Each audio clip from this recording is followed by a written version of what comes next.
अस्सलाम वालेकुम viewers, tech city channel में आप लोगों को वेलकम। वीवर्स, जैसे कि पिछले पार्ट में आपको सैमसंग M01 का FRP करके दिखाया था। अब क्योंकि ये एंटीक फ़ोन है और चाइनीज़ वेरिएंट में आता है, तो कभी कभार इस तरह के फ़ोन डेड मोड पे आ जाते हैं कि जी डाउनलोडिंग मोड पे नहीं आ रहे, फ्लैशिंग करवानी है, तो फिर डंप सॉफ्ट अगर होगा तो फिर ही हो सकता है। तो ये फ़ोन कस्टमर को वापस करने से पहले मैंने सोचा कि चलें इसका सॉफ्टवेयर देखते हैं डंप हो जाता है कि नहीं, और ये हमारे काम आएगा फ्यूचर में फ़्लैशिंग के। तो फ़ोन का ये देखें, एंड्रॉयड वर्जन 12 है, क्वालकॉम स्नैपड्रैगन के साथ ये फ़ोन है, सैमसंग का M01। तो ये देखें जी, एंड्रॉयड 12। तो अब हम इसका सॉफ्टवेयर डंप करने की कोशिश करेंगे। ज़ाहिर सी बात है, अनलॉक टूल में इसका FRP सपोर्टेड नहीं है, तो डंप वगैरह भी नहीं होगा। अनलॉक टूल तो इस फ़ोन में फेल हो गया। तो UMT प्रो से FRP हो गया था, तो अब हम देखते हैं कि इसका सॉफ्टवेयर डंप हो जाएगा या नहीं।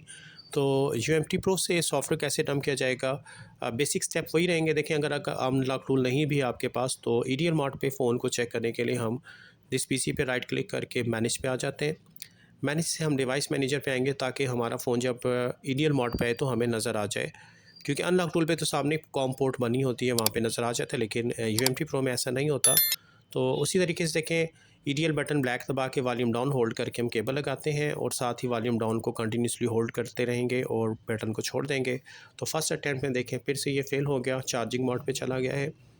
तो दोबारा ट्राई करते हैं। जब ये चार्जिंग का साइन चला जाएगा, फ़ोन मुकम्मल ऑफ़ हो जाएगा, लाइट इसके स्क्रीन की ऑफ होगी, तो हम दोबारा ट्राई करेंगे।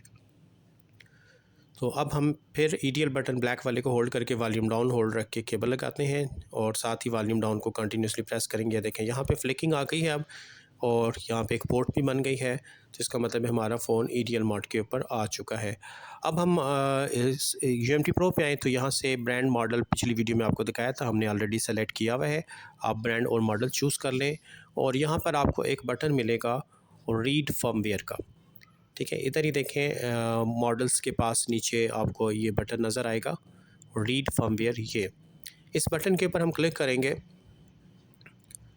तो इस बटन पे देखें, हम जैसे ही क्लिक करेंगे थोड़ा सा टाइम लगेगा। ये इसने फ़ोन डिटेक्ट कर लिया है, और इसके बाद ये इसकी सारी पार्टीशन को पहले रीड करेगा, और रीड करने के बाद हो सकता है कोई सिक्योरिटी का ऑप्शन आ जाए हमारे सामने। तो ये देख लें, इसने जो है फ़ोन डिटेक्ट कर लिया है, और executing loader, detecting chip type, और इसके बाद ओके हो गया।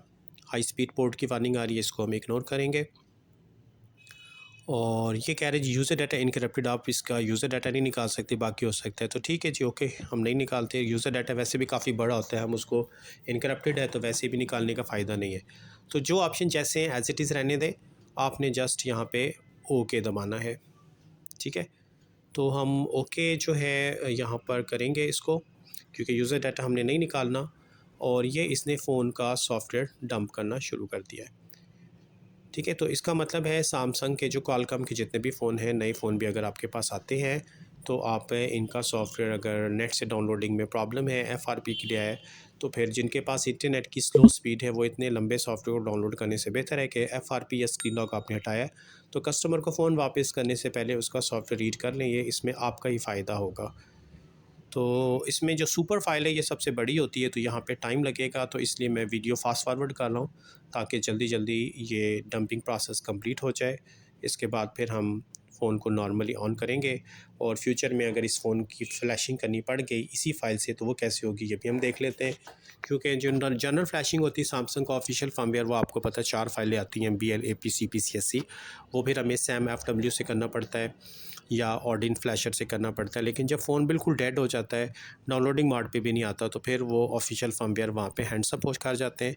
तो फिर ये वाला फर्मवेयर काम आता है मुर्दा फ़ोन को ज़िंदा करने के लिए। तो ये इसका डंपिंग प्रोसेस देखें, सारा मुकम्मल हो गया है, फिनिश हो गया। फ़ोन अगर ख़ुद ऑन हो जाता है तो ठीक है, नहीं तो कोई बात नहीं, हम मैनुअल ऑन करवा लेंगे। ये इसने लोकेशन भी बता दी है जी, आपका सॉफ्टवेयर डंप होके कहाँ गया। तो हम उस लोकेशन पे चलते हैं। तो ये लोकेशन होती है C ड्राइव। C ड्राइव को हमने ओपन करना है, और यहाँ से UM टूल, इसके बाद हमने QC फाइल वाला फ़ोल्डर ओपन करना है, और यहाँ पे रीड का एक फ़ोल्डर होगा।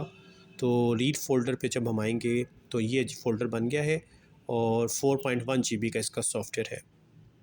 ठीक है, इसको अगर ओपन करते हैं तो इसके अंदर ढेर सारी फ़ाइलें होंगी, शायद आपको परेशानी भी हो, पता नहीं कौन सी फ़ाइल कैसे देनी है। तो कोई मसला नहीं, हम ये लोकेशन कॉपी करते हैं। कॉपी करके अगर हमें इस फाइल से फ़्लैश करना पड़ गया तो हम UMT एक एप्लीकेशन के उसी फाइल पे आके प्रोग्रामर को चेक लगाएंगे, 3 डॉट बटन पे क्लिक करेंगे, उसके बाद लोकेशन बता देंगे जहाँ पे भी फ़ाइल है। तो ये लोकेशन मैं पेस्ट करता हूँ, ओपन करता हूँ, तो ये देखें ये इस फ़ोल्डर पे पहुँच गया और यहाँ पे रॉ प्रोग्रामर फ़ाइल 0 वाली दे दी जाती है। ठीक है, यही फ़ाइल दी जाती है। इसके बाद फाइनली हम फ्लैश बटन दबाएंगे। अगर फ़ोन हमारा आइडियल मोड पे है तो फ़ोन की फ्लैशिंग भी हो जाती है। तो होप के व्यूअर्स बात आपकी समझ में आ गई होगी। तो इस वीडियो में व्यूअर्स इतने रखते हैं, नेक्स्ट वीडियो के साथ फिर इंशाल्लाह ताला हाज़िर होऊंगा। तब तक के लिए अल्लाह हाफ़िज़।